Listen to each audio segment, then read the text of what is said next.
How you doing? Christian Leach here. I'm here with one of Canada's top fitness trainers, Melissa Rowe, and this is episode 3 of Fit Fridays. This is episode 3 of 3 on glute training. So today Melissa's going to show us some more advanced movement patterns, picking up off of last week's 4 essential movement patterns for glute training. So Melissa's going to take it away. Okay guys, so remember we went over there's 4 different things you need to do to work your glutes. You need to do something where you bridge, something where you squat or lunge, something where you do a hinge action. Today we're going to show you a good deadlift for that. And then something where you move laterally into abduction. So the first one is a bridge, and I'm going to show you it on the floor.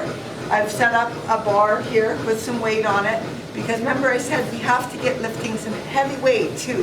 You can't just feel the burn and do lots of high rep stuff, that's good, but you need to start pushing some weight. So padding is essential, I feel, in this one.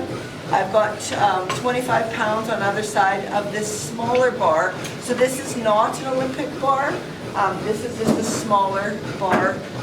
That most gyms have a smaller version. You can use an Olympic bar. You're going to lay down and you're going to put the padding right at your pelvis. Remember, when you drive up, you want your shins to be vertical.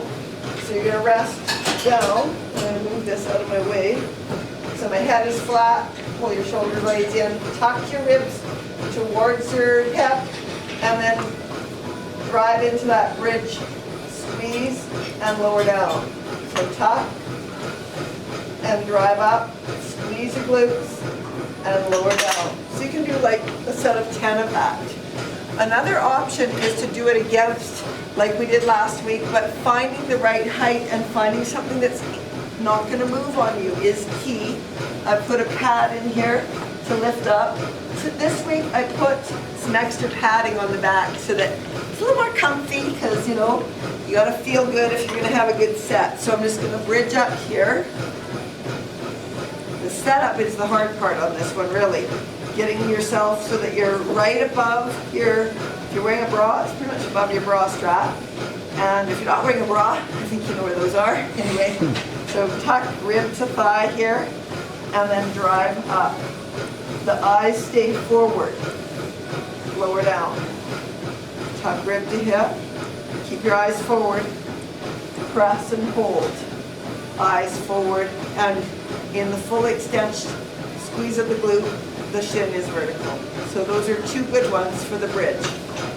Okay, so the next exercise that I've chosen is a cable glute. To do the first exercise, I picked this little strap, something that belts, buckles, or straps, and I'm going to put it around the widest part of my foot.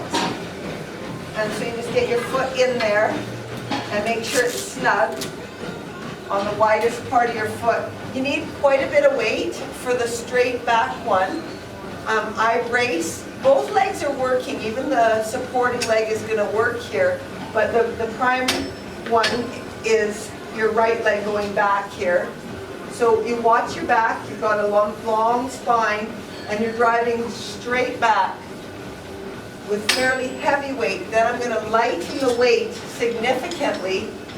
Go less instead of more for starting on this one. Again, support leg bent, and you're going to come kind of at 90 degrees.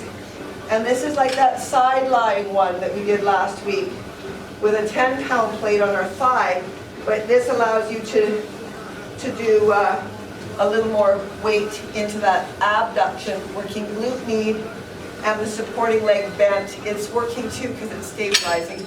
Tough set if you do those together, but have fun with it. Okay, so the next exercise I chose is a sumo deadlift.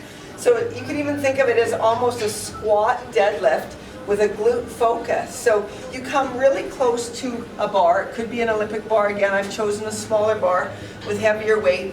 And the key here is that your arms are kind of like ropes. I'm going to choose a grip, one hand forward, one hand back. You don't have to.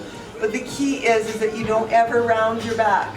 You've got to have a long spine. So when you go to pick up, you might have to get deep in a sumo squat, and the idea is that your shins are close to the bar.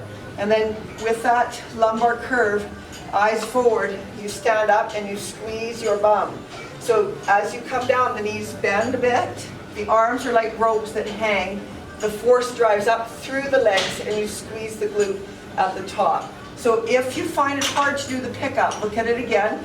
When you come here, you got to lift your heart and drop your booty and then do the lift. Squeeze. So the arms are not pulling the weight. You're driving up with your booty and your legs. All right. So the next exercise I chose is a landmine squat. I have no idea why they call it that. So essentially you need a bar going into a corner. And you're going, I picked it because a lot of people are adverse to putting weight on their neck. And I love the squat, but it's not for everybody. It's a quick, easy setup. Put an Olympic bar into a corner. I put it into that device there. Again, on the pickup, you got to lift your chest and drop your butt so you have a long, straight back. We never want to pick up with a rounded spine. So eyes up, grab the bar, and where your feet are, kind of, you have to figure that out a bit. You're going to draw back to your squat and then drive up. You can even add a little bit of a calf raise. So I like it because it does more than one thing as well. You're working a bit of core, you get a little press through the arm, but a great squat for your booty. Have fun, guys. Enjoy that.